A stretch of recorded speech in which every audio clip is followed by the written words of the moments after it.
Para poder responder essa pergunta, a gente precisa primeiro entender um pouquinho como é que funciona o desenvolvimento cerebral da criança nessa primeira infância, que é de 0 a 6 anos. Seu filho bilíngue, transformando vidas. No começo, a criança, quando ela ainda é um bebê, antes dos 1 ano e meio, dos 2 anos, que ela começa já a falar, interagir com a fala, com a linguagem, mas antes disso, ele absorve todos os sons ao redor dele. Então, ou seja, o bebê, o cérebro do bebê, ele tem uma elasticidade capaz de fazer com que ele distingue diferentes tipos de sons, diferentes tipos de idioma. Por quê? Cada idioma existe um padrão sonoro. O que é esse padrão sonoro? É o que compõe o que compõe sonoramente aquele idioma. Nós podemos falar sobre a questão rítmica, sobre a questão melódica, sobre a questão de intensidade, sobre a questão de frequência daquela língua.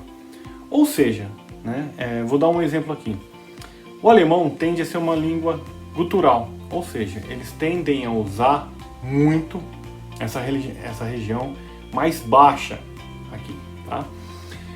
O português, nós temos muitos sons anasalados, Vou dar um exemplo, Vou fazer até aqui um teste com vocês. Eu vou pedir para vocês colocarem, travar um pouco o nariz, e vocês vão falar pintamonhangaba.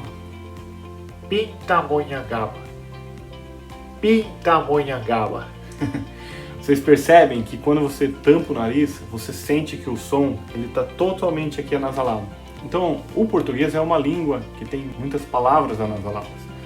A própria palavra muito, se você colocar aqui, você vai perceber, ó, muito, muito, certo? E isso em outros idiomas, cada idioma vai ter sua peculiaridade.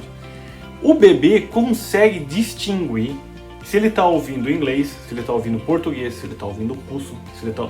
Por quê? Porque o cérebro dele consegue perceber esses diferentes padrões. E quanto mais exposto ele estiver àquele determinado idioma, mais o cérebro dele vai conseguindo criar raízes.